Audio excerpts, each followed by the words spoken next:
Hello, my lovely spirited living crew. Deborah Roth here at a very unusual time for Instagram and Facebook Live, but it all ends up on my YouTube channel anyway. So welcome to another edition of our Inner Goddess Team exploration of goddesses around the world, really exploring the qualities of the divine feminine from so many different cultures. And today, and this happens a lot, today I have to say it seems very apropos. The reason that I'm doing this at a funny time is that I spent the day with my just unrelentingly, unabashedly happy grandson, Parker. And so kind of threw a whole bunch of things off that I had planned in the most delicious way. One of them was getting to this much earlier. And the goddess that I had picked for today, had actually chosen her because she is just a primordial, super powerful earth goddess in the Afro-Brazilian tradition.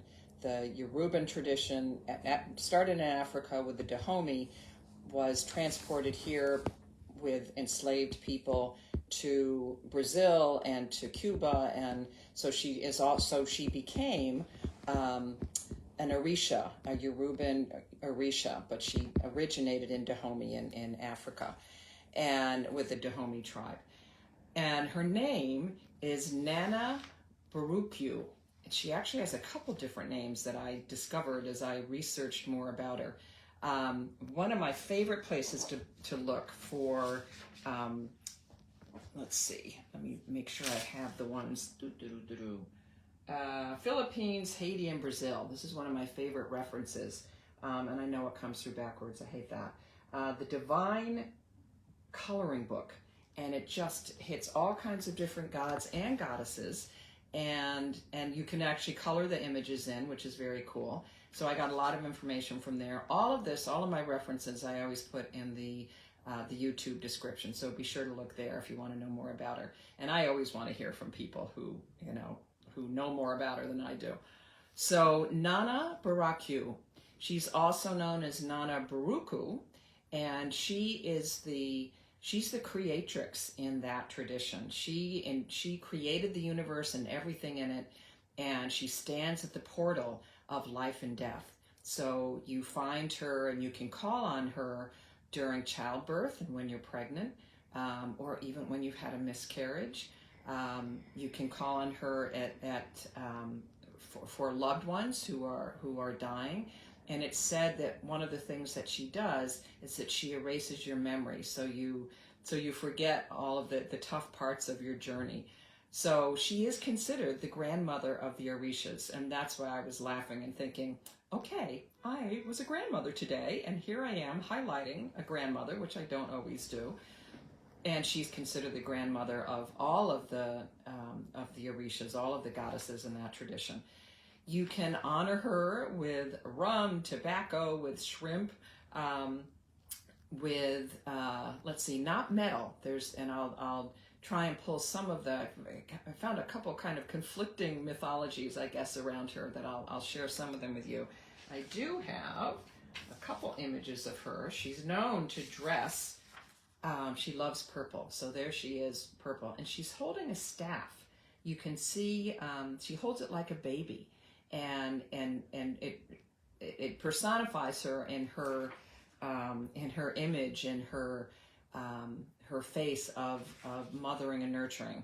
She is particularly devoted to women, to children, is said not to like men so much. She is thought to have, unless they're very feminine, either gay men or men who just have a very strong feminine side, because in her mythology, she was either raped, depending on what you read, by her son no less, or she's had men who have tried to command her, and she is not commandable.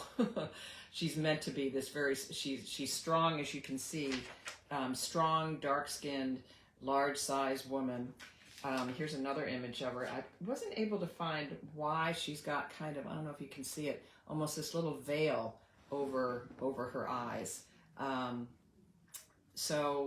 But she in all of these, she's holding this this staff, which is called, let's see if I can find that from my, an iberi.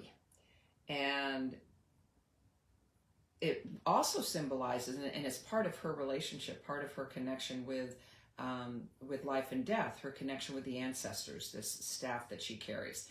She embodies the archetype of the wise woman, also a healer. She's a consummate, powerful herbalist, and so you can call on her. Anyone can call on her, particularly those who are ill, who are elderly, who disabled or homeless. She's meant to be this powerful nurturer.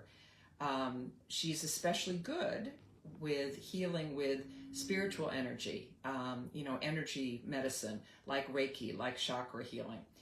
She has a really strong connection to nature, and that's why I originally picked her for today, because we are in the Taurus season now, and Taurus is connected to the earth. It is an earth sign.